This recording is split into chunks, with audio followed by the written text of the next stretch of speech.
Very good afternoon. ನಿತ್ಯ ಸಂಜೀವಿನಿ ನೇರ ಪ್ರಸಾರ ಕಾರ್ಯಕ್ರಮಕ್ಕೆ ಸ್ವಾಗತ. ನಾನು ಶಕುಂತಲಾ ಭೂಷಣ್. ವೀಕ್ಷಕರ, ಇಂದಿನ ಸಂಚಿಕೆಯಲ್ಲಿ ಪೈಲ್ಸ್ ಸಮಸ್ಯೆಗಳ ಬಗ್ಗೆ ಮಾತನಾಡ್ತಾ ಇದ್ವಿ. ಈ ಪೈಲ್ಸ್ ಅಂತ ಅಂದ್ರೆ ಏನು, ಯಾವ ಕಾರಣಕ್ಕಾಗಿ ಬರುತ್ತೆ, ಬಂದ ನಂತರ ಯಾವ ರೀತಿ ಚಿಕಿತ್ಸಾ ವಿಧಾನಗಳ ಮೂಲಕ ಇದನ್ನು ಗುಣಪಡಿಸ್ಕೊಳ್ಬಹುದು, ಪರ್ಮನೆಂಟ್ ಕ್ಯೂರ್ ಅನ್ನೋದೇನಾದ್ರೂ ಇದೆಯಾ, ಅಕಸ್ಮಾತ್ ಏನಾದ್ರು ನಿರ್ಲಕ್ಷ್ಯ ಮಾಡಿದ್ರೆ ಏನೆಲ್ಲ ಕ್ಯಾನ್ಸರ್ ಅಥವಾ ದೊಡ್ಡ ದೊಡ್ಡ ರೋಗಗಳಿಗೆ ಲೀಡ್ ಆಗಬಹುದು, ಎಲ್ಲದರ ಬಗ್ಗೆ ಸಂಕ್ಷಿಪ್ತ ಮಾಹಿತಿಯನ್ನು ತಿಳಿಸ್ಕೊಡ್ತೀವಿ. ಈ ಬಗ್ಗೆ ಮಾಹಿತಿಯನ್ನು ಕೊಡೋದಕ್ಕೆ ನಮ್ಮ ಜೊತೆಗಿದ್ದಾರೆ ನಮ್ಮ ವೈದ್ಯಶಾಲದ ಹೋಮಿಯೋಪತಿ ವೈದ್ಯರಾದಂಥ ಡಾಕ್ಟರ್ ಪ್ರಶಾಂತ್ ರಾವ್ ಅವರು. Sir, welcome to the show. Thank you sir, ಇಷ್ಟು ದಿನ ನಮ್ಮ ಹೋಮಿಯೋಪತಿ ಅಂತ ಆಯಿತು, ಆದರೆ ಇನ್ನು ಮುಂದೆ ನಮ್ಮ ವೈದ್ಯಶಾಲಾ ಆಗ್ತಾ ಇದೆ. ಹೌದು. ಓಕೆ, ಇವತ್ತಿನ ಸಂಚಿಕೆಯಲ್ಲಿ ಪ್ರಮುಖವಾಗಿ ಪೈಲ್ ಸಮಸ್ಯೆಗಳ ಬಗ್ಗೆ ಮಾತನಾಡ್ತಾ ಇದ್ವಿ. ಈ ಹಿಂದೆಯಿಂದನೂ ಕೂಡ ನಾವು ಈ ಸಮಸ್ಯೆನ ಕೇಳಿದ್ದೀವಿ, ಆದರೆ ಈ ರೀತಿ ಸಮಸ್ಯೆ ಇದೆ ಅಂತ ಹೇಳ್ಕೊಳ್ಳೋಕ್ಕೆ ಸಾಕಷ್ಟು ಜನ ಮುಜುಗರವನ್ನು ವ್ಯಕ್ತಪಡಿಸ್ತಾರೆ. ಏನಿದು ಪೈಲ್ಸ್ ಅಂತ? ಸೊ ಎಕ್ಸಾಕ್ಟ್ಲಿ ಇವಾಗ ಪೈಲ್ಸ್ ಅಂತ ಬಂದಾಗ ಏನಾಗುತ್ತೆ, so it is the commonest condition. ಪ್ರತಿಯೊಬ್ಬರು ಕೂಡ ಸೊ ಜೀವನದಲ್ಲಿ ಒಂದಲ್ಲ ಒಂದು ದಿವಸ ಅನುಭವಿಸ್ತಕ್ಕಂಥ ಒಂದು ಲಕ್ಷಣ ಅಂತ ಹೇಳ್ಬೋದು. ಇದರ ಲಕ್ಷಣ ಏನಿರುತ್ತೆ, ಬಿಕಾಸ್ ಇವಾಗ ಪೈಲ್ಸ್ ಅಂತ ಆಗಿರ್ಬೋದು, ಇಲ್ಲ ಮೂಲವ್ಯಾಧಿ ಅನ್ನೋದು ನಾವೇನು ಕರಿತಾ ಇದ್ದೀವಿ, so it is an self diagnosable disease ಅಂತ ಹೇಳ್ತೀವಿ. ಬಿಕಾಸ್ ಇತ್ತೀಚಿನ ದಿನಗಳಲ್ಲಾಗಿರ್ಬೋದು, ಸೊ ಈ ಪೈಲ್ಸ್ ಕಂಡೀಷನ್ಸ್ ಅನ್ನೋದು, ಸೊ ನನಗೆ ಡಾಕ್ಟರ್ ಪೈಲ್ಸ್ ಇದೆ ಅಂತಲೇ ಪೇಷಂಟ್ಸ್ ಕ್ಲಿನಿಕ್ಕಿಗೆ ಬರ್ತಾ ಇದ್ದಾರೆ ಹೊರತು, ಸೊ ಯಾರು ಕೂಡ ಒಂದು ಲಕ್ಷಣದ ಮುಖಾಂತರ ಬರ್ತಾ ಇರೋದಿಲ್ಲ, ಇಲ್ಲ ನೋವಿದೆ ಅಂತ ಬರ್ತಾ ಇಲ್ಲ, ಇಲ್ಲ ಉರಿ ಇದೆ ಅಂತ ಬರ್ತಾ ಇಲ್ಲ. ಸೊ ಹೀಗಿದ್ದಾಗ ಸೊ ಪೈಲ್ಸ್ ಅಂತ ಬಂದಾಗ ನಾರ್ಮಲಿ ಇದು ರಿಲೇಟ್ ಆಗ್ತಾ ಇರೋದು, ಸೊ ನಾವೇನು ಗುದದ್ವಾರ ಅಂತ ಕರಿತೀವಿ, ಹೆಮೋರೈಡಲ್ ಪ್ಲೆಕ್ಸಸ್ ಅಂತ ಹೇಳ್ತೀವಿ, ಸೊ ಅಲ್ಲಿ ಆಗ್ತಕ್ಕಂಥ ಒಂದು ಇನ್ಫ್ಲಮೇಷನ್ ಆಗಿರ್ಬೋದು, ಇಲ್ಲ ಅನ್ಯೂಶುವಲ್ ಗ್ರೋತ್ ಅಂತ ಏನು ಕರಿತೀವಿ, ಸೊ ಅಂಥ ಕಂಡೀಷನ್ಸಿಂದ ಈ ಪೈಲ್ಸ್ ಅನ್ನೋ ಕಾಯಿಲೆ ಅನ್ನೋದು ಕಾಣಿಸ್ಕೊಳ್ತಾ ಇದೆ. ಆ್ಯಂಡ್ ಇಲ್ಲಿ ನಾರ್ಮಲಿ ನಾವು ಡೈಜೆಷನ್ ಅಂತ ಹೇಳ್ತೀವಿ. ಸೊ ಯಾವಾಗ ಜೀರ್ಣಕ್ರಿಯೆ ಅಂತ ಸ್ಟಾರ್ಟ್ ಆದಾಗ, ಸೊ ಮೊದಲಿಗೆ ಓರಲ್ ಡೈಜೆಷನ್ ಅಂತ ಹೇಳ್ತೇವೆ. ನಾವೇನು ಬಾಯಿಂದ ಅಗಿತಾ ಬರ್ತೀವಿ, ಸೊ ಅಲ್ಲಿಂದ ಸ್ಟಾರ್ಟ್ ಆಗ್ತಕ್ಕಂಥ ಜೀರ್ಣಶಕ್ತಿ ಅನ್ನೋದು ನೆಕ್ಸ್ಟ್ ಅನ್ನನಾಳದಲ್ಲಾಗಿರ್ಬೋದು, ನೆಕ್ಸ್ಟ್ ಹೊಟ್ಟೆ ಭಾಗದಲ್ಲಿ, ತದನಂತರ ಕೊನೆಯದಾಗಿ ನಾವು ಡಿಫಿಕೇಷನ್ ಅಂತ ಹೇಳ್ತಾ ಬರ್ತೀವಿ. ಸೊ ಈ ಒಂದು ಡಿಫಿಕೇಷನ್ ಅಂತಕ್ಕಂಥ ಪ್ರೋಸೆಸ್ಸಲ್ಲಿ ಯಾವಾಗ ಅನ್ಯೂಶುವಲ್ ಗ್ರೋತ್ ಅನ್ನೋದು ಕಾಣಿಸ್ಕೊಳ್ಳೋದಾಗಿರ್ಬೋದು, ಇಲ್ಲ ಆ ಒಂದು ಜೀರ್ಣಕ್ರಿಯೆ ಸರಿಯಾಗಿ ಆಗ್ತಾ ಇರೋದಾಗಿರ್ಬೋದು, ಸೊ ಇಂಥದ್ದನ್ನು ನಾವು ಪೈಲ್ಸ್ ಅಥವಾ ಮೂಲವ್ಯಾಧಿ ಅಂತಲೂ ಕರಿತಾ ಬರ್ತೀವಿ. ಆ್ಯಂಡ್ ನಾವು ಮೆಡಿಕಲಿ ಡಿಫೈನ್ ಮಾಡಬೇಕಾದಾಗ, so piles is the inflamed and swollen structure of the haemorrhoidal veins ಅಂತ ಹೇಳ್ತೇವೆ. ಸೊ ಈ ಒಂದು ಹೆಮೊರೈಡಲ್ ಪ್ಲೆಕ್ಸಸ್ಗಳಲ್ಲಿ ಇರ್ತಕ್ಕಂಥ ಸ್ಟ್ರಕ್ಚರ್ಸ್ಗಳಲ್ಲಿ ಈ ಹೆಮೊರೈಡಲ್ ವೈನ್ಸ್ ಅಂತ ಹೇಳ್ತೀವಿ, ನರಗಳಂತ ನಾವು ಹೇಳ್ತೀವಿ, ಇಲ್ಲ ಸ್ಮೂತ್ ಮಸಲ್ ಫೈಬರ್ಸ್ ಅಂತ ಹೇಳ್ತೀವಿ, ಕನೆಕ್ಟಿವ್ ಟಿಶ್ಯೂಸ್ ಅಂತ ಹೇಳ್ತೀವಿ. ಸೊ ಎಲ್ಲ ಇರ್ತಕ್ಕಂಥ ಏರಿಯಾನ ಅಂತ ಕರಿತಾ ಬರ್ತೀವಿ. ಸೊ ಯಾವಾಗ ಇಲ್ಲಿರುವಂಥ ಹೆಮೊರೈಡಲ್ ವೇನ್ಸ್ಗಳಲ್ಲಿ ಅನ್ಯೂಶುವಲ್ ಗ್ರೋತ್ ಕಾಣಿಸ್ಕೊಳ್ತಾ ಬರುತ್ತೆ, ಸೊ ಅಂಥ ಕಂಡೀಷನ್ನು ನಾವು ಪೈಲ್ಸ್ ಅಥವಾ ಮೂಲವ್ಯಾಧಿ ಅಂತ ಕರಿತಾ ಬರ್ತೀವಿ. ಸೊ ಈ ಪೈಲ್ಸ್ ಅಂತ ಕಾಣಿಸ್ಕೊಳ್ತಾ ಇದೆ, ಮೂಲವ್ಯಾಧಿ ಅಂತ ಪೇಷಂಟ್ಸ್ ಬರ್ತಾ ಇರಬೇಕಾದಾಗ ಕಾಮನ್ ಸಿಮ್ಟಮ್ಸ್ ಆಗಿ ಪೇಯ್ನ್ ಅಂತಲೇ ಬರ್ತಾರೆ, ಇಲ್ಲ ಇನ್ನೂ ಕೆಲವರು ಸುಮಾರು ಬ್ಲೀಡಿಂಗ್ ಅನ್ನೋದಿರುತ್ತೆ, ಸುಮಾರು ಊರಿ ಅನ್ನೋದಿರುತ್ತೆ. ಸೊ ಇವೆಲ್ಲವೂ ಕೂಡ ಒಂದು ಕಾಮನೆಸ್ಟ್ ಸಿಮ್ಟಮ್ಸ್ ಅಂತಲೇ ಹೇಳ್ತಾ ಬರ್ಬೋದು. ಆ್ಯಂಡ್ ಇಲ್ಲಿ ನಾರ್ಮಲಿ ಪೇಷಂಟ್ಸ್ಗಳು ತುಂಬ ಸಪ್ರೆಸ್ ಮಾಡುವಂಥದ್ದನ್ನು ನಾವು ನೋಡ್ತಾ ಇದ್ದೀವಿ. ಸೊ ಇನಿಷಿಯಲಿನೂ ಕೂಡ ನಾವು ಹೇಳ್ತಾ ಇದ್ದಂಗೆ ಅಕ್ವರ್ಡ್ ಮೂಮೆಂಟ್ ಆಗ್ತಾ ಇರುತ್ತೆ, ಇನ್ನೊಬ್ರಿಗೆ ಹೇಳೋಕ್ಕೆ ಆಗ್ತಾ ಇರೋದಿಲ್ಲ. ಸೊ ಪೈಲ್ಸ್ ಅನ್ನೋ ಕಾಯಿಲೆನ ಎಷ್ಟೋ ದಿವಸ ಅದೇ ರೀತಿ ಮುಂದೂಡ್ತಾ ಇರ್ತಾರೆ. ಬಟ್ ಯಾವಾಗ ಒಂದು ಪೇಯ್ನ್ ಕಿಲ್ಲರ್ ತೊಗೊಂಡು ಮುಂದೆ ಹಾಕ್ತಾ ಇರೋದಾಗಿರ್ಬೋದು, ಇಲ್ಲ ಮತ್ತೊಂದು ಏನೋ ಒಂದು ಕ್ರೀಮ್ಸ್ ಹಚ್ಕೊಳ್ಳೋದಾಗಿರ್ಬೋದು, ಆಯಿಂಟ್ಮೆಂಟ್ಗಳ ಮೊರೆ ಹೋಗೋದಾಗಿರ್ಬೋದು, ಸೊ ಈ ರೀತಿ ಮಾಡ್ತಾ ಇದ್ದಾಗ ಏನಾಗುತ್ತೆ, ಸೊ ಕಂಡೀಷನ್ ಅನ್ನೋದು ಪ್ರತಿ ದಿವಸನೂ ಸಪ್ರೆಸ್ ಆಗಿ ಈ ಪೈಲ್ಸ್ ಅನ್ನೋ ಕಾಯಿಲೆ ಬೆಳೀತಾ ಬರುತ್ತೆ ಅಂತಲೇ ಹೇಳ್ತಾ ಬರ್ತೀವಿ. ಸೊ ಈ ರೀತಿ ಕಾಯಿಲೆ ಅನ್ನೋದು ಬೆಳೀತಾ ಇದೆ, ಸೊ ಪ್ರತಿ ದಿವಸನೂ ಕೂಡ ಜಾಸ್ತಿ ಆಗ್ತಾ ಇರುತ್ತೆ ಅಂದಾಗ ನಾವು ಮೆಡಿಕಲಿ ನಾವು ಹೇಳಬೇಕಾದಾಗ internal piles and external piles ಅಂತ ಹೇಳ್ತಾ ಬರ್ತೀವಿ. ಸೊ ನಾರ್ಮಲಿ ಗ್ರೋತ್ ಕಾಣಿಸ್ಕೊಳ್ತಾ ಇದೆ, ಊತ ಅನ್ನೋದು ಒಳಗಡೆ ಕಾಣಿಸ್ಕೊಳ್ತಾ ಇದೆ ಅಂದಾಗ ಸೊ ಇನಿಷಿಯಲಿ ನಾವು ಇಂಟರ್ನಲ್ ಪೈಲ್ಸ್ ಅಂತ ಹೇಳ್ತಾ ಬರ್ತೀವಿ. ಸೊ ಪೇಷಂಟ್ಸ್ಗಳಿಗೆ ಈ ಇಂಟರ್ನಲ್ ಪೈಲ್ಸ್ ಅಂತ ಬಂದಾಗ, so these are the piles which grows inside the anal canal and remains inside ಅಂತ ಹೇಳ್ತಾ ಬರ್ತೀವಿ. ಸೊ ಒಳಗಡೆನೇ ಊತ ಅನ್ನೋದು ಕಾಣಿಸ್ಕೊಳ್ತಾ ಬರುತ್ತೆ. ಸೊ ಯಾವುದೇ ರೀತಿ ಹೊರಗಡೆ ಫಿಸಿಕಲ್ ಎಕ್ಸಾಮಿನೇಷನ್ಗಳಲ್ಲಿ ಕಾಣಿಸ್ಕೊಳ್ತಾ ಬರಲ್ಲ. ಸೊ ಪೇಯ್ನ್ ಇರುತ್ತೆ, ಬ್ಲೀಡಿಂಗ್ ಇರುತ್ತೆ, ಬಟ್ ಯಾವುದೇ ರೀತಿಯೂ ಕೂಡ ಸೊ ಗಮನಿಸೋಕ್ಕೆ ಆಗ್ತಾ ಇರೋದಿಲ್ಲ ಪೇಷಂಟ್ಸ್ಗಳಿಗೆ. ಸೊ ಈ ರೀತಿಯಾದ ಒಂದು ಇಂಟರ್ನಲ್ ಪೈಲ್ಸ್ ಅನ್ನೋದು ಗ್ರೇಡ್ಸ್ ಮುಖಾಂತರ ಬೆಳೀತಾ ಹೋಗುತ್ತೆ. ಸೊ ಇನಿಷಿಯಲಿ ಸ್ಟಾರ್ಟ್ ಆಗ್ತಾ ಇರೋದು ಮೊದಲನೇ ಗ್ರೇಡಿಂದ ಸ್ಟಾರ್ಟ್ ಆಗ್ತಾ ಬರುತ್ತೆ. ಸೊ ಈ ಗ್ರೇಡ್ 1ನಲ್ಲಿ ಏನಾಗ್ತಾ ಬರೋದು, ಪೈಲ್ಸ್ ಅಂತ ಕಾಣಿಸ್ಕೊಂಡಾಗ ಸೊ ನೋವು ಅನ್ನೋದಾಗಿರ್ಬೋದು, ಡಿಸ್ಕಂಫರ್ಟ್ ಅನ್ನೋದಾಗಿರ್ಬೋದು, ಸೊ ಮೊದಲನೇ ಗ್ರೇಡಲ್ಲಿ ಕಾಣಿಸ್ಕೊಳ್ತಾ ಬರುತ್ತೆ. ಸೊ ಯಾವಾಗ ಆ ಕಂಡೀಷನ್ಸ್ನ ನಾವು ಸುಮಾರು ದಿವಸ ಬಿಡ್ತಾ ಹೋಗ್ತೀವಿ, ಸೊ ಯಾವಾಗ ನಾವು ಅದಕ್ಕೆ ಪ್ರಾಪರಾಗಿ ಟ್ರೀಟ್ಮೆಂಟ್ ತೊಗೊಳ್ತಾ ಇರೋದಿಲ್ಲ, ಸೊ ಆವಾಗ ಆ ಕಂಡೀಷನ್ಸ್ ಅನ್ನೋದು ಬೆಳೀತಾ ಹೋದಾಗ ಸೊ ಅದೇ ಕಂಡೀಷನ್ ಇನ್ನು ಸೆಕೆಂಡ್ ಗ್ರೇಡಲ್ಲಿ ಹೊರಗಡೆ ಕಾಣಿಸ್ಕೊಳ್ತಾ ಬರುತ್ತೆ. ಸೊ ಮೋಷನ್ಸ್ ಮಾಡ್ತಾ ಇರಬೇಕಾದ್ರೆ ಹೊರಗಡೆ ಕಾಣಿಸುತ್ತೆ ಡಾಕ್ಟರ್, ಬಟ್ ಮೋಷನ್ಸ್ ಆದಮೇಲೆ ಮತ್ತೆ ಒಳಗಡೆ ಹೋಗುತ್ತೆ ಅಂತ ಹೇಳ್ತಾರೆ. ಈ ರೀತಿ ನೆಕ್ಸ್ಟ್ ಗ್ರೇಡ್ 2 ಅಲ್ಲಿ ಬೆಳೀತಾ ಹೋಗುತ್ತೆ. ಓಕೆ, ಈ ಗ್ರೇಡ್ಸ್ಗಳ ಬಗ್ಗೆ ತಿಳ್ಕೊಳ್ತೀನಿ. ಒಬ್ರು ಕಾಲರ್ ಇದ್ರೆ ಮಾತನಾಡಿಸ್ಬಿಡೋಣ. ಕೋಲಾರದಿಂದ ಮುನೇಗೌಡ ಕರೆ ಮಾಡ್ತಾರೆ. ನಮಸ್ತೆ ಸರ್. ಸರ್ ನಮಸ್ತೆ ಮೇಡಮ್. ಡಾಕ್ಟರ್ ಇದ್ದಾರೆ, ಮಾತನಾಡಿ ನಿಮ್ಮ ಸಮಸ್ಯೆ ಬಗ್ಗೆ. ಹಲೋ ಸರ್ ನಮಸ್ತೆ. ನಮಸ್ಕಾರ, ಹೇಳಿ ಸರ್, ಇದು ಟಾಯ್ಲೆಟ್ಗೆ ಹೋಗ್ಬೇಕಾದ್ರೆ ಓಕೆ ಸುಮಾರು ಟೈಮ್ ತಗೊಳುತ್ತೆ, ಮತ್ತೆ ಅದು ಮಾಂಸ ಈಚೆ ಬರುತ್ತೆ ಸರ್. ಓಕೆ, ಸೊ ಯಾವಾಗಿಂದ ಈ ಥರ ತೊಂದರೆ ನಿಮಗೆ ಕಾಣಿಸ್ಕೋತಾರೆ? ಒಂದು 6 ಮಂತ್ ಇಂದ ಸರ್. 6 ಮಂತ್ಸಿಂದ ಏನಾದರೂ ಟ್ರೀಟ್ಮೆಂಟ್ ತಗೋತಾ ಇದ್ದೀರಾ? ಇಲ್ಲ ಸರ್, ಇನ್ನೂ ಇಲ್ಲ. ಏನೂ ತಗೋತಾ ಇಲ್ವಾ? ಓಕೆ, ಸೊ ಇವಾಗ 6 ಮಂತ್ಸಿಂದ ತೊಂದರೆ ಇದೆ ಅಂತಂದಾಗ ಸೊ ಖಂಡಿತವಾಗ್ಲೂ ನೀವು ಇರೋ ಕಾಯಿಲೆನ ಅದೇ ರೀತಿ ಮುಂದೂಡ್ತಾ ಇದ್ದೀರಾ ಅಂತಲೇ ಅರ್ಥ. ಆ್ಯಂಡ್ ಇವಾಗ ನಾನು ಗ್ರೇಡ್ಸ್ ಬಗ್ಗೆನೂ ಕೂಡ ಮಾತಾಡ್ತಾ ಇದ್ದೀನಿ. ಸೊ ಇದೇ ನೋಡ್ತಾ ಇರಿ, ಫರ್ದರ್ ಗ್ರೇಡ್ಸ್ ಬಗ್ಗೆನೂ ಹೇಳ್ತೀನಿ. ಯಾವಾಗ ಸ್ಕಿನ್ ಟ್ಯಾಗ್ ಅನ್ನೋದು ಕಾಣ್ತಾ ಇದೆ ಅಂದರೆ ಹೊರಗಡೆ ಚರ್ಮ ಅನ್ನೋದು ಸಿಗ್ತಾ ಇದೆ ನಿಮ್ಮ ಕೈಗೆ ಅಂತಂದಾಗ ಸೊ ಅದೇ ಪೈಲ್ಸ್ ಅನ್ನೋದು ಹೊರಗಡೆ 2nd ಗ್ರೇಡಲ್ಲಿ ಕಾಣಿಸ್ಕೊಳ್ತಾ ಇದೆ. ಸೊ ಮೋಷನ್ಸ್ ಮಾಡುವಾಗ ಅದು ಹೊರಗಡೆ ಕಾಣಿಸ್ಕೊಳ್ತಾ ಇರುತ್ತೆ. ಮೋಷನ್ಸ್ ಮಾಡಿದ ನಂತರ ಮತ್ತೆ ರಿಸೀಟ್ಸ್ ಬ್ಯಾಕ್ ಅಂತೀವಿ, ಮತ್ತೆ ಪುನಃ ಒಳಗಡೆ ಹೋಗುತ್ತೆ. ಸೊ ಇದೇ ರೀತಿ ನೀವು ಇನ್ನೂ ಒಂದು 5-6 ತಿಂಗಳು ಬಿಡ್ತಾ ಹೋದರೆ ಮತ್ತೆ ಅದು ಕಂಪ್ಲೀಟಾಗಿ ನೆಕ್ಸ್ಟ್ ಗ್ರೇಡ್ಗೂ ಬೆಳ್ಕೊಳ್ತಾ ಹೋಗುತ್ತೆ. ಕಂಪ್ಲೀಟ್ ಬ್ಲೀಡಿಂಗ್ ಆಗುವಂಥ ಕಂಡೀಷನ್ಸ್ ಇರುತ್ತೆ. ಆ್ಯಂಡ್ ಇದಕ್ಕೆ ನೀವು ಟ್ರೀಟ್ಮೆಂಟ್ ಆಪ್ರೇಷನ್ ತೊಗೊಂಡ್ರೂ ಕೂಡ ಸೊ ಯಾವುದೇ ರೀತಿ ವಾಸಿ ಆಗಲ್ಲ ಅನ್ನೋ ಸ್ಟೇಜಲ್ಲಿರುತ್ತೆ. ಸೊ ಇದಕ್ಕೆಲ್ಲ ಸ್ವಲ್ಪ ಆಹಾರ ಪದ್ಧತಿಯಲ್ಲಿ ನೀವು ಸ್ವಲ್ಪ ವ್ಯತ್ಯಾಸ ಮಾಡ್ಕೊಳ್ಳಿ. ಸೊ ಅದರಲ್ಲಿ ಹಣ್ಣುಗಳು ಜಾಸ್ತಿ ತೊಗೊಳ್ಳೋದು, ನಾರಿನ ಅಂಶ ತುಂಬ ತೊಗೊಳ್ಳೋದು, ಆ್ಯಂಡ್ ಹೆಚ್ಚಿಗೆ ನೀರನ್ನೋದನ್ನು ತೊಗೊಳ್ಳೋದು. ಇನ್ ಕೇಸ್ ಈ ರೀತಿ ಎಲ್ಲ ನಾವು ಸಪ್ಪೆ ಊಟ ಮಾಡಿದ್ರು, ಮಸಾಲೆ ಖಾರ ಅಂಶ ದೂರ ಮಾಡಿದ್ರು ಅದೇ ರೀತಿ ಸಮಸ್ಯೆ ಕಾಣಿಸ್ಕೊಳ್ತಾ ಇದ್ರೆ ಟ್ರೀಟ್ಮೆಂಟ್ ನೀಡಿರುತ್ತೆ. ಅದು ಯಾವ ರೀತಿ ಟ್ರೀಟ್ಮೆಂಟ್ ಬೇಕು ಆ್ಯಂಡ್ ಯಾವ ರೀತಿ ನಿಮ್ಗೆ ಗೈಡೆನ್ಸ್ ಬೇಕು ಅನ್ನೋದಕ್ಕೆ ಒಂದ್ಸಲಿ ವಿಸಿಟ್ ಆದರೆ ನಿಮ್ಗೆ ಕ್ಲಾರಿಟಿ ಆಗು ಕೂಡ ಗೊತ್ತಾಗುತ್ತೆ. ಥ್ಯಾಂಕ್ ಯು ಮುನೇಗೌಡ ಅವರೇ ಕರೆ ಮಾಡೋದಕ್ಕಾಗಿ. ಕೋಲಾರದಿಂದ ಪಲ್ಲವಿ ಕರೆ ಮಾಡಿದ್ದಾರೆ. ನಮಸ್ತೆ ಪಲ್ಲವಿ ಅವರೇ. ನಮಸ್ತೆ ಮ್ಯಾಮ್. ಡಾಕ್ಟರ್ ಇದ್ದಾರೆ, ಮಾತನಾಡಿ ತಮ್ಮ ಸಮಸ್ಯೆ ಬಗ್ಗೆ. ಆಯ್ತು ಮ್ಯಾಮ್. ಹಲೋ ಹಲೋ, ಹೇಳಿಮ್ಮ. ನಮಸ್ಕಾರ ಸರ್. ನಮಸ್ಕಾರ, ಹೇಳಿ. ಸರ್, ನಮ್ಮ ತಾತನಿಗೆ ಸೇಮ್ ಇದೇ ಪ್ರಾಬ್ಲಮ್ ಇದೆ. ಓಕೆ. ಅವ್ರದ್ದು ಈಗ ಏಜ್ ಅಂದ್ರೆ ಸರ್ 80 ಅಬಾವ್ ಇದೆ ಅವ್ರದ್ದು. ಓಕೆ. ಹಾ, ಸೊ ಅದಕ್ಕೆ ಏನಂದ್ರೆ ಈಗ ಅವರು ಟ್ಯಾಬ್ಲೆಟ್ಸ್ ತಗೊಂಡಾಯ್ತು, ಪ್ರತಿಯೊಂದು ಜಾಗದಲ್ಲಿ ಟ್ಯಾಬ್ಲೆಟ್ಸ್ ತಗೊಂಡಿದ್ದಾರೆ, ಎಲ್ಲ ತಗೊಂಡಿದ್ದಾರೆ. ಓಕೆ. ಈಗ ಆಪರೇಷನ್ ಮಾಡ್ಬೇಕಂದ್ರೆ ನಮ್ಗೆ ಅಂದ್ರೆ ಹೆದರಿಕೆ ಆಗ್ತಿದೆ. ಅವ್ರ ಏಜ್ ಅಂದ್ರೆ ಏಜ್ ಈಗ 80 ಕ್ರಾಸ್ ಇದೆ ಸರ್, ಅದಕ್ಕೋಸ್ಕರ. ಹೌದು, ಖಂಡಿತ. ಓಕೆ.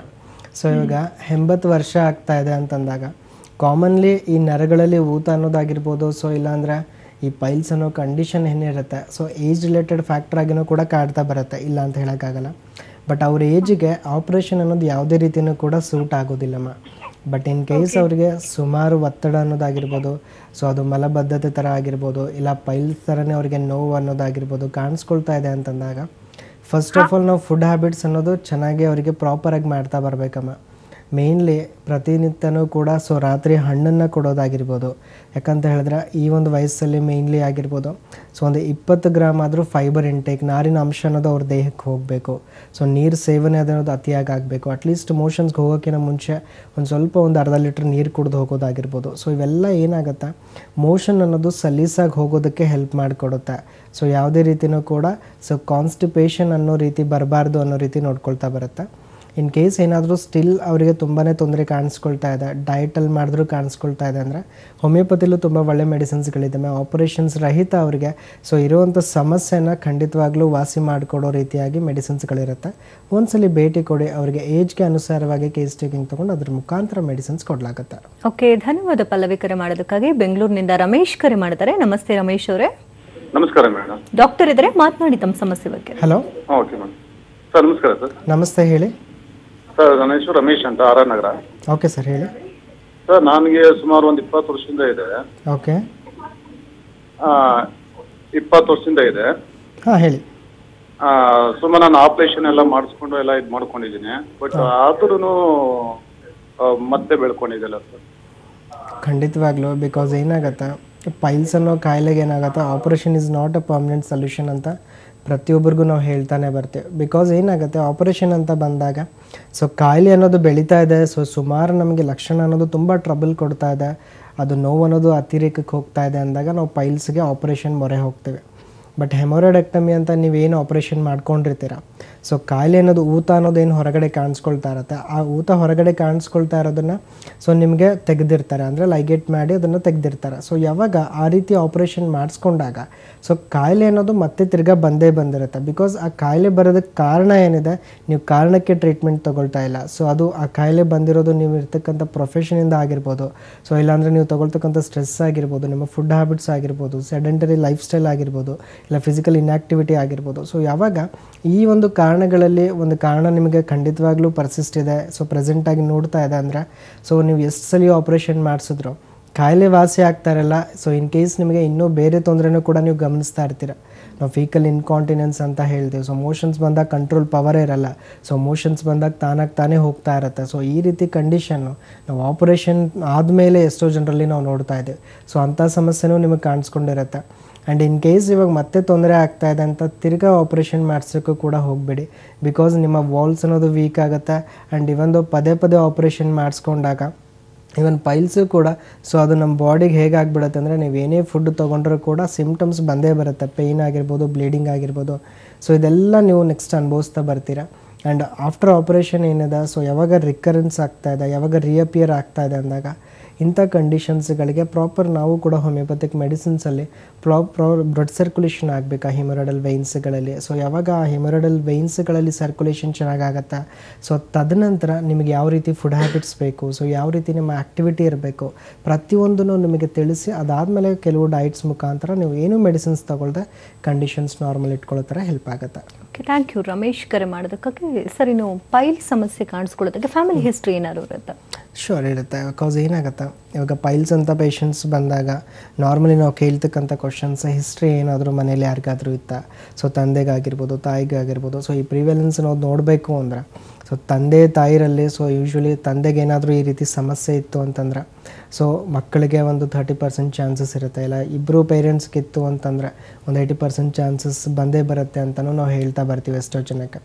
ಬಟ್ ಇನ್ ಕೇಸ್ ಈ ಒಂದು ಫ್ಯಾಮಿಲಿ ಹಿಸ್ಟ್ರಿ ಇದ್ದರೂ ಕೂಡ ಸೊ ನಮ್ಮ ಡಯಟ್ ಅನ್ನೋದು ಪ್ರಾಪರ್ ಆಗಿದೆ ಅಂದರೆ, ಒಂದು ಫೈಬರ್ ಇಂಟೇಕ್ ಅನ್ನೋದು ನಾರ್ಮಲ್ ಅಡಲ್ಟ್ ಪರ್ಸನ್ಗೆ 20 to 25 ಗ್ರಾಮ್ಸ್ ಇಂಟೇಕ್ ಇರಬೇಕು ಅಂತ ಹೇಳ್ತೀವಿ. ಸೊ ನಾರಿನ ಅಂಶ ಅನ್ನೋದು ಹಣ್ಣಿನಲ್ಲಾಗಿರ್ಬೋದು, ಹಸಿರು ತರಕಾರಿಗಳಲ್ಲಾಗಿರ್ಬೋದು, ಸೊ ಪ್ರಾಪರಾಗಿ ನಾವು ತೊಗೊಳ್ತಾ ಬಂದರೆ ಸೊ ನಮ್ಮ ಡೈಜೆಷನ್ನು ಕೂಡ ಪ್ರಾಪರಾಗಿ ಆಗ್ತಾ ಬರುತ್ತೆ. ಸೊ ಯಾವುದೇ ರೀತಿಯೂ ಕೂಡ ತೊಂದರೆ ಅನ್ನೋದು ಮರುಕಳಿಸೋದಿಲ್ಲ.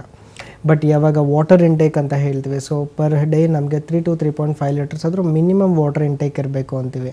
ಸೊ ಅದನ್ನು ಪ್ರಾಪರಾಗಿ ಮಾಡ್ತಾ ಬಂದ್ರೂ ಕೂಡ ಈ ಒಂದು ಯಾವುದೇ ರೀತಿ ಸಮಸ್ಯೆ ಬರದೇ ಇರೋ ಥರ ನೋಡ್ಕೋಬೋದು. ಓಕೆ, ಇನ್ನಷ್ಟು ಇನ್ಫಾರ್ಮೇಷನ್ ಪಡ್ಕೊಳ್ತೀನಿ. ಶುಕ್ರ ಇಂದಿನ ಸಂಚಿಕೆಯಲ್ಲಿ ಪೈಲ್ ಸಮಸ್ಯೆಗಳ ಬಗ್ಗೆ ಮಾತನಾಡ್ತಾ ಇದ್ವಿ. ಇನ್ನಷ್ಟು ಇನ್ಫಾರ್ಮೇಷನ್ ಕೊಡೋಕ್ಕೂ ಮುನ್ನ ಒಬ್ರು ಕಾಲರ್ ರೆಡಿ ಇದ್ದಾರೆ, ಮಾತನಾಡ್ಸೋಣ. ರಾಜೇಂದ್ರ ಕರೆ ಮಾಡಿದರೆ ಬೆಂಗಳೂರಿನಿಂದ. ನಮಸ್ತೆ ರಾಜೇಂದ್ರ ಅವರೇ. ಡಾಕ್ಟರ್ ಇದ್ದಾರೆ, ನಿಮ್ಮ ಸಮಸ್ಯೆ ಬಗ್ಗೆ ಮಾತನಾಡಿ. ಪ್ರಶಾಂತ್ ಅವರೇ. ಹಲೋ. ಹಲೋ, ನಮಸ್ತೆ ಡಾಕ್ಟರ್. ನಮಸ್ತೆ, ಹೇಳಿ. ಸರ್, ಅದು ನಮ್ಮದು ಫೈಲ್ ಕೇಳಬೇಕಿತ್ತು. ಓಕೆ, ಹೇಳಿ, ಏನಾಗ್ತದೆ? ಸ್ವಲ್ಪ ಉಬ್ಬು ಥರ ಆಗಿದೆ. ಓಕೆ. ಸ್ವಲ್ಪ ಉರಿ ಆಗ್ತಾ ಇದೆ. ಓಕೆ, ಎಷ್ಟು ದಿವಸದಿಂದ ಆಗ್ತಾ ಇದೆ? ಇವಾಗ ಒಂದು ವಾರದಿಂದ ಆಗ್ತಾ ಇದೆ, ಒಂದು ವಾರ.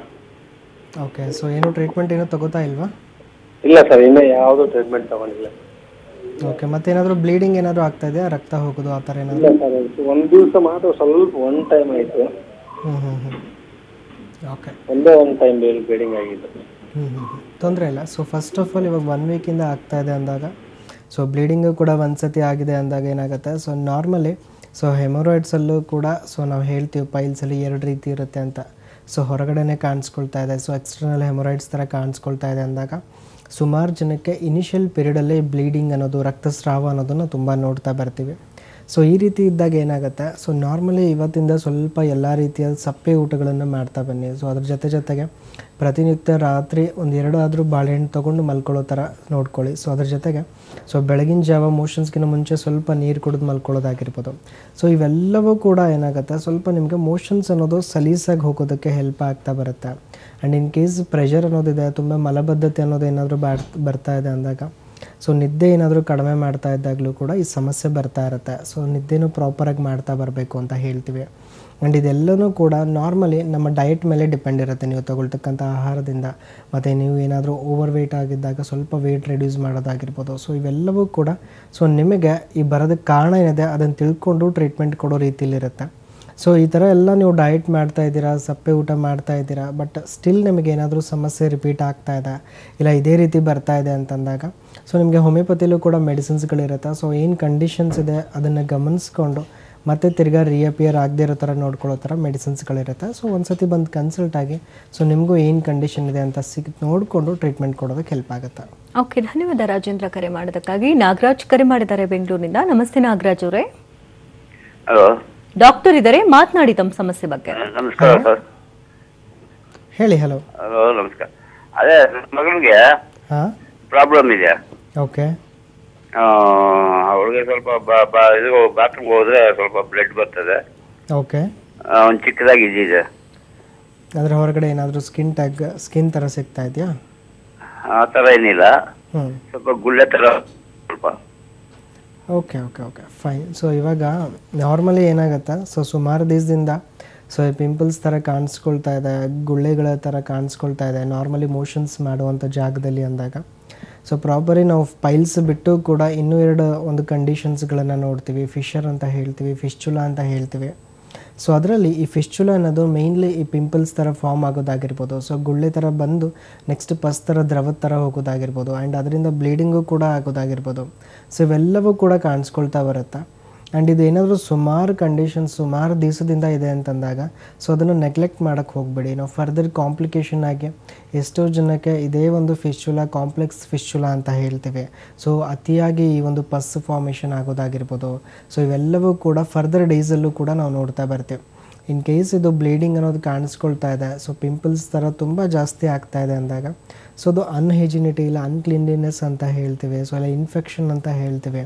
ಸೊ ಇದರಂತ ಆಗುವಂಥ ಒಂದು ಕಂಡೀಷನ್ ಆಗಿರುತ್ತೆ. ನಾರ್ಮಲಿ ಪ್ರತಿ ದಿವಸ ಬೆಳಗ್ಗೆ ಸೊ 8 ರಿಂದ 10 ನಿಮಿಷ ಉಗುರು ಬೆಚ್ಚನ ನೀರಲ್ಲಿ ಕೂರೋದ್ರಿಂದ ಸೊ ಇಲ್ಲಿ ಈ ರೀತಿಯಾದ ಇನ್ಫೆಕ್ಷನ್ ರೆಡ್ಯೂಸ್ ಆಗೋದಕ್ಕೆ ಹೆಲ್ಪ್ ಆಗುತ್ತೆ, ಇನ್ಫ್ಲಮೇಷನ್ ಕಡಿಮೆ ಆಗೋದ್ರಲ್ಲಿ ಹೆಲ್ಪ್ ಆಗುತ್ತೆ. ಸೊ ಇದನ್ನು ಸಿಟ್ಸ್ ಬಾತ್ ಅಂತ ಕರಿತಾ ಬರ್ತೀವಿ. ಸೊ ಇದನ್ನು ಕೆಲವು ದಿವಸ ಮಾಡೋಕ್ಕೆ ಹೇಳಿ. ಸೊ ಇದರಲ್ಲಿ ಬೆಟರ್ ಆಯಿತು ಅಂದರೆ it's okay. So in case ಆಗಿಲ್ಲ ಅಂದರೂ ಕೂಡ ಹೋಮಿಯೋಪತಿಲಿ ಇನ್ಫೆಕ್ಷನ್ ಅನ್ನೋದು ಥ್ರೂ ರೂಟ್ ಕಾಸಿಂದ ಇಮ್ಯೂನ್ ಸೆಲ್ಸ್ ಇನ್ಕ್ರೀಸ್ ಮಾಡೋ ಮುಖಾಂತರ ನಾವು ಟ್ರೀಟ್ಮೆಂಟ್ ಕೊಡ್ತಾ ಇದ್ದೀವಿ. ಸೊ ಅದರಲ್ಲಿನೂ ಕೂಡ ಅವರಿಗೆ ರಿಸಲ್ಟ್ ಸಿಗುತ್ತೆ. ಸೊ ಒಂದು ಸತಿ ಬಂದು ಭೇಟಿ ಆದಾಗ ಒಂದು ಯಾವ ಕಂಡೀಷನಲ್ಲಿದೆ, ಯಾವ ಸ್ಟೇಜಲ್ಲಿದೆ, ಇವನ್ ಫಿಶ್ಚುಲಾ ಇದೆ, ಸೊ ಯಾವ ಒಂದು ಗ್ರೇಡಲ್ಲಿದೆ ನೋಡಿಕೊಂಡು ಟ್ರೀಟ್ಮೆಂಟ್ ಕೂಡ ಸ್ಟಾರ್ಟ್ ಮಾಡ್ಕೋಬೋದು. ಓಕೆ, ಥ್ಯಾಂಕ್ ಯು ನಾಗರಾಜ್ ಕರೆ ಮಾಡೋದಕ್ಕಾಗಿ. ಡಾಕ್ಟರ್, ನೀವು ಪೈಲ್ ಸಮಸ್ಯೆ ಅಂತ ಈಗ ಕಂಡುಹಿಡ್ಕೊಂಡ ತಕ್ಷಣ ಈಗ ಸಾಕಷ್ಟು ರೀತಿ ವಿಧಾನಗಳಲ್ಲಿ ಚಿಕಿತ್ಸಾ ವಿಧಾನಗಳ ಮೂಲಕ ಗುಣಪಡಿಸ್ಕೊಳ್ಳೋಕೆ ಹೋಗಿರ್ತಾರೆ, ಮಾಡರ್ನ್ ಮೆಡಿಸಿನ್ಸ್ ತಗೊಂಡಿರ್ತಾರೆ. ಸಾಕಷ್ಟು ಜನ ಕಾಲರ್ಸ್ ಕೂಡ ಹೇಳ್ತಾ ಇದ್ರು ಈಗಾಗಲೇ ಆಪರೇಷನ್ ಮಾಡಿಸ್ಕೊಂಡಿದೀವಿ, 10-15 ವರ್ಷಗಳಿಂದ ಇದೆ, ಇನ್ನೂ ಕೂಡ ಕ್ಯೂರ್ ಆಗಿಲ್ಲ ಅಂತ ಹೇಳ್ತಾರೆ. ಈಗ ಹೋಮಿಯೋಪತಿಗೆ ಬರೋದಾದ್ರೆ ಹೇಗಿರುತ್ತೆ ಚಿಕಿತ್ಸಾ ವಿಧಾನ? ಕಂಪ್ಲೀಟ್ ಕ್ಯೂರ್ ಇರುತ್ತೆ? ಸೊ ಶ್ಯೂರ್, ಇವಾಗ ಪೈಲ್ಸ್ ಅನ್ನೋ ಕಂಡೀಷನ್ ಯಾವುದೇ ರೀತಿ ಇದು ಕ್ಯೂರ್ ಮಾಡೋಕ್ಕಾಗಲ್ಲ ಅನ್ನೋ ಒಂದು ಕಂಡೀಷನ್ಸ್ ಕೂಡ ಅಲ್ಲ. ಡೆಫಿನೆಟ್ಲಿ ಇದನ್ನು ಕ್ಯೂರ್ ಮಾಡ್ಕೋಬೋದು. ದ ಥಿಂಗ್ ಈಸ್ ಏನು ಅಂದರೆ ಪೇಷಂಟ್ಸ್ಗೆ ಏನು ಕಾರಣದಿಂದ ಬರ್ತಾ ಇದೆ ಕಾಯಿಲೆ ಅನ್ನೋದು ಫಸ್ಟ್ ಎಕ್ಸಾಕ್ಟಾಗಿ ತಿಳ್ಕೊಬೇಕು. ಸೊ ಇನ್ ಕೇಸ್ ಈ ಕಾರಣಗಳು ಅಂತ ನೋಡ್ತಾ ಬಂದಾಗ ಅದು ಲಾಂಗ್ ಸ್ಟ್ಯಾಂಡಿಂಗ್ ಅಂತ ಹೇಳ್ತೀವಿ. ಪ್ರೆಷರ್ ಅನ್ನೋದು ಯಾವುದೇ ಒಂದು ರೀತಿಯಿಂದ ಪ್ರೆಷರ್ ಆಗಿರ್ಬೋದು.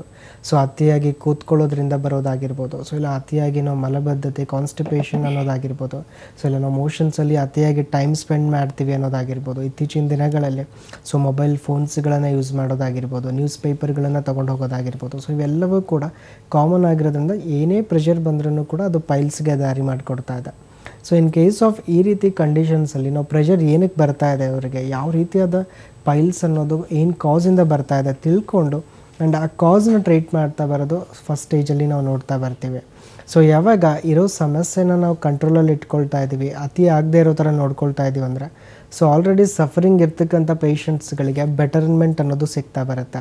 ಸೊ ಯಾವಾಗ ಸಫರಿಂಗ್ ಅನ್ನೋದು ಆಲ್ರೆಡಿ ಇದೆ ಅಂತಂದಾಗ ಸೊ ಯಾವಾಗ ನಾವು ಈ ರೀತಿ ಡಯಟ್ಗಳ ಮುಖಾಂತರ ಅವರ ಫಿಸಿಕಲ್ ಆ್ಯಕ್ಟಿವಿಟಿ ಮುಖಾಂತರ ಕಂಟ್ರೋಲಲ್ಲಿರುತ್ತೆ, ನೆಕ್ಸ್ಟ್ ನಾವು ಮಾಡ್ತಕ್ಕಂಥ ಮೆಡಿಸಿನ್ಸ್ ಆಗಿರ್ಬೋದು, ನಾವು ಕೊಡ್ತಕ್ಕಂಥ ಮೆಡಿಸಿನ್ಸ್ ಆಗಿರ್ಬೋದು, ಸೊ ಅವರಿಗೆ ಜೀರ್ಣಶಕ್ತಿ ಅನ್ನೋದು ನಾರ್ಮಲಾಗಿ ಆಗ್ತಾ ಬರಬೇಕು. ಸೊ ಏನು ನಾನು ಮುಂಚೆ ಜೀರ್ಣಶಕ್ತಿ ಬಗ್ಗೆ ಹೇಳ್ತಾ ಇದ್ದೆ, ಅದು ಓರಲ್ ಡೈಜೆಷನಿಂದ ಹಿಡಿದು ಸೊ ಕಂಪ್ಲೀಟ್ ಡಿಫಿಕೇಷನ್ವರೆಗೂ ಕೂಡ ಯಾವುದೇ ರೀತಿ ತೊಂದರೆ ಆಗಬಾರ್ದು. ಪ್ರತಿಯೊಂದು ಜೀರ್ಣಕ್ರಿಯೆಯೂ ಕೂಡ ನಾರ್ಮಲ್ ಆಗಬೇಕು ಅನ್ನೋದಕ್ಕೆ ನಾವು ಕೊಡ್ತಾ ಬರ್ತೀವಿ. ಸೊ ಯಾವಾಗ ಜೀರ್ಣಶಕ್ತಿ ಚೆನ್ನಾಗಿ ಆಗ್ತಾ ಇದೆ ಅಂತಂದಾಗ ಸೊ ಪೈಲ್ಸ್ ಬರೋದಕ್ಕೆ ಮೇಯ್ನ್ ಕಾರಣ ಅನ್ನೋದು ಬಂದು ರಕ್ತ ಸಂಚಾರ ಅಂತ ಹೇಳ್ತೀವಿ. ಸೊ ಯಾವಾಗ ಆ ಹೆಮೊರಾಯ್ಡಲ್ ವೆಯ್ನ್ಸ್ಗಳಲ್ಲಿ ಸೊ ರಕ್ತ ಸಂಚಾರ ಅನ್ನೋದು ಏರ್ಪೇರ್ ಆಗ್ತಾ ಇರುತ್ತೆ, ಸೊ ಯಾವಾಗ ಆ ಒಂದು ಭಾಗದಲ್ಲಿ ಊತ ಅನ್ನೋದು ಕಾಣಿಸ್ಕೊಳ್ತಾ ಇದೆ ಆ ನರಗಳಲ್ಲಿ ಅಂದಾಗ ಸೊ ಆ ಭಾಗದಲ್ಲಿ ರಕ್ತ ಸಂಚಾರನೂ ಕೂಡ ಚೆನ್ನಾಗಾಗಬೇಕು. ಸೊ ಮೋಷನ್ಸಲ್ಲಿ ಯಾವುದೇ ರೀತಿ ಸೊ ಗಟ್ಟಿಯಾಗಿ ಹೋಗೋದಾಗಿರ್ಬೋದು, ಸೊ ಮೋಷನ್ಸ್ ಪೇನ್ಫುಲ್ ಅನ್ನೋದಾಗಿರ್ಬೋದು, ಸೊ ಯಾವುದು ಇಲ್ಲದೇ ಇರೋ ಥರ ನೋಡ್ಕೊಳ್ಳೋಕೆ ಹೆಲ್ಪ್ ಆಗುತ್ತೆ. ಓಕೆ, ಈಗ ಮತ್ತೊಂದು ವಿಚಾರ ನಾವು ಗಮನಿಸಿದ್ರೆ ಲೈಫ್ ಸ್ಟೈಲ್ ಕೂಡ ತುಂಬಾನೇ ಇಂಪಾರ್ಟೆಂಟ್ ಆಗುತ್ತೆ. ಯಾಕಂದ್ರೆ ಒಬ್ರು ದೇಹ ಪ್ರಕೃತಿ ಇದ್ದಂಗೆ ಮತ್ತೊಬ್ರದ್ದಿರಲ್ಲ. ಕೆಲವರು ಸಾಕಷ್ಟು ಜನ ಹೇಳ್ತಿರ್ತಾರೆ ಸಿಂಪಲ್ ಟ್ಯಾಬ್ಲೆಟ್ಸ್ ತಗೊಂಡ್ರೆ ಕ್ಯೂರ್ ಆಗ್ಬಿಡುತ್ತೆ, ಇನ್ನೊರಿಗೆ ದೀರ್ಘಕಾಲಿಕವಾಗಿ ಈ ಟ್ಯಾಬ್ಲೆಟ್ಸ್ ತಗೊಳ್ತಾ ಇದ್ರು ಕೂಡ ಕ್ಯೂರ್ ಆಗಲ್ಲ, ಬಿಕಾಸ್ ಅವ್ರ ಲೈಫ್ ಸ್ಟೈಲ್ ಚೇಂಜಸ್ ಆಗಿರೋದಿಲ್ಲ. ಎಷ್ಟು ಇಂಪಾರ್ಟೆಂಟ್ ಅಂತ ಹೇಳ್ತೀರಾ ಲೈಫ್ ಸ್ಟೈಲ್ ಮೇಂಟೈನ್ ಮಾಡೋದು? ಸೊ ಎಷ್ಟು ಮೆಡಿಸಿನ್ಸ್ ಇಂಪಾರ್ಟೆಂಟ್ ಇರುತ್ತೆ, ಸೊ ಅಷ್ಟು ಲೈಫ್ ಸ್ಟೈಲು ಕೂಡ ಇಂಪಾರ್ಟೆಂಟ್ ಅಂತಲೇ ಹೇಳ್ಬೋದು ಈ ಕಂಡೀಷನ್ಸಲ್ಲಿ. ಸೊ ಬಿಕಾಸ್ ಈ ಕಡೆಯಿಂದ ಮೆಡಿಸಿನ್ಸ್ ತಗೋತಾ ಇದ್ದಾರೆ, ಸೊ ಬಟ್ ಆ ಕಡೆಯಿಂದ ಏನು ಕಾಸ್ ಇದೆ ಸೊ ಅದನ್ನು ಅದೇ ರೀತಿ ಹ್ಯಾಂಡಲ್ ಮಾಡ್ತಾ ಇದ್ದಾರೆ ಅಂದರೆ ಸೊ ಯಾವುದೇ ರೀತಿ ಈ ಕಂಡೀಷನ್ಸ್ ಬೆಟರ್ ಆಗಲ್ಲ. ಪರ್ಟಿಕ್ಯುಲರ್ಲಿ ಪೈಲ್ಸ್ ಅನ್ನೋ ಕಂಡೀಷನ್ ಅಂತ ಹೇಳ್ಬೋದು. ಅದು ಹಿಂಗೀಸ್ ಏನಂದರೆ ಸೊ ತಗೊಳ್ತಕ್ಕಂಥ ಆಹಾರದಲ್ಲಿ ಜಾಸ್ತಿ ಹಣ್ಣುಗಳಾಗಿರ್ಬೋದು, ಸೊ ನಾವು ಹೇಳ್ತೀವಿ ಹಸಿರು ತರಕಾರಿಗಳಾಗಿರ್ಬೋದು. ಸೊ ಆ್ಯಂಡ್ ಎಷ್ಟೋ ಜನ ಪೇಷಂಟ್ಸ್ಗಳಿಗೆ ಸೊ ಈ ಒಂದು ರ್ಯಾಡಿಶ್, ಮೂಲಂಗಿ, ಮೊಸರು ಎರಡೂ ಮಿಕ್ಸ್ ಮಾಡ್ಕೊಂಡು ಬೆಳಗಿನ ಜಾವ ಎಂಟಿ ಸ್ಟಮಕಲ್ಲಿ ತೊಗೊಳಕ್ಕೆ ಹೇಳ್ತೀವಿ, ಸೊ ಅದಾಗಿರ್ಬೋದು. ಆ್ಯಂಡ್ 2 ಬಾಳೆಹಣ್ಣು ತೊಗೊಂಡು ಮಲ್ಕೊಳ್ಳೋಕೆ ಹೇಳ್ತೀವಿ, ಅದಾಗಿರ್ಬೋದು. ಸೊ ಇವೆಲ್ಲವೂ ಕೂಡ ನಾವು ಕೊಡ್ತಕ್ಕಂಥದ್ದು ಸೊ ನಾರ್ಮಲಿ ಪೇಷಂಟ್ಸ್ಗೆ ಜೀರ್ಣಶಕ್ತಿ ಅನ್ನೋದಾಗಿರ್ಬೋದು ಆ್ಯಂಡ್ ಫೈಬರ್ ಕಂಟೆಂಟ್ ಅನ್ನೋದು ಯಾವಾಗ ಅತಿಯಾಗ್ತಾ ಬರುತ್ತೆ ಸೊ ಮೋಷನ್ಸಲ್ಲಿ ಯಾವುದೇ ರೀತಿಯೂ ಕೂಡ ಪ್ರೆಷರ್ ಅನ್ನೋದು ಕ್ರಿಯೇಟ್ ಆಗ್ತಾ ಇರೋದಿಲ್ಲ. ಸೊ ಈ ರೀತಿಯಿಂದ ನಾವು ಹೇಳ್ತಾ ಬರೋದು. ಓಕೆ, ಮತ್ತೊಬ್ರು ಕಾಲರ್ ಇದ್ದಾರೆ, ಮಾತನಾಡ್ಸೋಣ. ಬಳ್ಳಾರಿಯಿಂದ ಅನೀಫ್ ಕರೆ ಮಾಡ್ತಾರೆ. ನಮಸ್ತೆ. ನಮಸ್ತೆ ಮೇಡಮ್. ಡಾಕ್ಟರ್ ಇದ್ರೆ ಮಾತನಾಡಿ ತಮ್ಮ ಸಮಸ್ಯೆ ಬಗ್ಗೆ. Hello sir, good afternoon sir. Good afternoon, ಹೇಳಿ. ಸರ್ ಏನಿಲ್ಲ, ಮೊದಲು ನನಗೆ ಒಂದು 4 ತಿಂಗಳಿಂದ ಪೈಲ್ಸ್ ಇತ್ತು ಸರ್. ಓಕೆ. ಸೊ ಅದು ಡಾಕ್ಟರ್ ಹೇಳಿದ್ರು ಈ ಥರ ಆಪರೇಷನ್ ಮಾಡಿಸ್ಬೇಕು ಅಂತ. ಓಕೆ. ಅದಕ್ಕೆ ಮತ್ತೆ ನಾನು ಹೇಳಿದೆ, ಅದಕ್ಕೆ ಭಾಳ ಜನ ಸಜೆಸ್ಟ್ ಮಾಡಿದ್ರು ಬೇಡ ಅದು ಮಾಡೋದು ಅಂತೇಳಿ. ಓಕೆ. ಸೊ ನಾನು ಎಲ್ಲಿ ಇಲ್ಲ, ನಾನು ಇದೇ ಯೂಟ್ಯೂಬ್ನಲ್ಲಿ ಅದು ಯಾರೋ ಹೇಳಿದ್ರು ಸರ್, ನಮ್ಮ ರಿಲೇಷನ್ ಅವರು ಮೆಡಿಕಲ್ ಭಾಳ ಅವರು ಎಕ್ಸ್ಪರ್ಟ್ ಇದ್ದಾರೆ. ಓಕೆ. ಅವರು ಅದೇ ಸಜೆಸ್ಟ್ ಮಾಡಿದ್ದು ಡೈಲಿ ಬೆಳಿಗ್ಗೆ ಅದು ಲೆಮನ್ ವಾಟರ್ ಮತ್ತೆ ಮಜ್ಜಿಗೆ ಕುಡಿಯೋದ್ರಿಂದ ಭಾಳ ಇದು ಕಮ್ಮಿ ಆಗಿತ್ತಂತ. ಅವ್ರು ಹೇಳಿದ ತಕ್ಷಣ ಅದು ಸ್ವಲ್ಪ ಕಂಟಿನ್ಯೂ ಮಾಡಿದೆ, ಬೆಳಿಗ್ಗೆ ಲೆಮನ್ ವಾಟರ್ ಮತ್ತೆ ಮಜ್ಜಿಗೆ. ಓಕೆ, ಏನು ಸಜೆಷನ್ ಕೊಡ್ತೀರಾ sir? So fine, in case ಅವರಿಗೆ ಡಯಟಲ್ಲಿ ಬೆಟರ್ ಆಗ್ತಾ ಇದೆ ಅಂತಂದರೆ ಸೊ ಫರ್ದರ್ ಅದೇ ಕಂಟಿನ್ಯೂ ಮಾಡ್ತಾ ಬರಲಿ. ಇನ್ ಕೇಸ್ ಇವೊಂದು ಅವರು ಎಲ್ಲಿ ಎಷ್ಟು ಮೇಂಟೈನ್ ಮಾಡಿದ್ರೂ ಕೂಡ ಇವೊಂದು ಒಂದು ದಿವಸ ಏನಾದರೂ ಹೆಚ್ಚು ಕಡಿಮೆ ಉಪ್ಪು ಖಾರ ಆಗಿರ್ಬೋದು, ಮಸಾಲೆ ಅಂಶ ಅತಿಯಾಗಿ ತೊಗೊಂಡಾಗ ಜಾಸ್ತಿ ಆಗ್ತಾ ಇದೆ ಅಂದರೆ ಸೊ ಅವ್ರಿಗೂ ಟ್ರೀಟ್ಮೆಂಟ್ ನೀಡಿರುತ್ತೆ. ಸೊ ಏನು ಕಂಡೀಷನ್ಸಲ್ಲಿದೆ ಅಂತ ತಿಳ್ಕೊಂಡು ಟ್ರೀಟ್ಮೆಂಟ್ ತಗೊಳ್ಳೋದು ಇನ್ನು ಸೂಕ್ತ. ಯಾರಾದರೂ ಒಂದ್ಸರಿ ಡಾಕ್ಟರ್ನ ಕನ್ಸಲ್ಟ್ ಮಾಡಿ ಏನು ತಿನ್ನಬೇಕು ತಿನ್ನಬಾರ್ದು ಕಂಪ್ಲೀಟ್ ಮಾಹಿತಿ ತೊಗೊಳ್ಳೋದು ಉತ್ತಮ ಅಂತಾರೆ. ಥ್ಯಾಂಕ್ ಯು ಸರ್, ಕಾರ್ಯಕ್ರಮಕ್ಕೆ ಆಗಮಿಸಿ ಹಲವಾರು ಮಾಹಿತಿನ ನೀಡಿದ್ದಕ್ಕಾಗಿ. Thank you. ವೀಕ್ಷಕರೇ, ಇನ್ನು ಡಾಕ್ಟರ್ನ ಭೇಟಿ ಮಾಡಬೇಕು ಅಂದರೆ ಅಡ್ರೆಸ್ ಪ್ಲೇಟ್ ಈ ರೀತಿ ಇದೆ, ನೋಟ್ ಮಾಡ್ಕೊಳ್ಳಿ. ಡಾಕ್ಟರ್ ಪ್ರಶಾಂತ್ ರಾವ್ ಹೋಮಿಯೋಪತಿ ವೈದ್ಯರು ನಮ್ಮ ವೈದ್ಯಶಾಲಾ ಬೆಂಗಳೂರಿನ ಮಲ್ಲೇಶ್ವರಂ, ಜಯನಗರ, ಹುಬ್ಬಳ್ಳಿ, ಮೈಸೂರು, ಹಾಸನ, ದಾವಣಗೆರೆ, ಕಲಬುರಗಿ, ಶಿವಮೊಗ್ಗ, ಹೊಸಪೇಟೆಯಲ್ಲಿ ಬ್ರಾಂಚಸ್ಗಳಿದೆ. ಮೊದಲಿಗೆ ನಮ್ಮ ಹೋಮಿಯೋಪತಿ ಅಂತ ಇತ್ತು, ಈಗ ನಮ್ಮ ವೈದ್ಯಶಾಲಾ ಆಗಿದೆ. ಹಾಗೆ ಕಾಂಟ್ಯಾಕ್ಟ್ ನಂಬರ್ ಈ ರೀತಿ ಇದೆ, ಸೇವ್ ಮಾಡ್ಕೊಳ್ಳಿ. 1800522222. ವೀಕ್ಷಕರೇ, ಇದಾಗಿತ್ತು ಇಂದಿನ ನಿತ್ಯ ಸಂಜೀವಿನಿ. ನೆನಪಲ್ಲಿ ನ್ಯೂಸ್ ಅಂದ್ರೆ ಪಬ್ಲಿಕ್ ಟಿವಿ.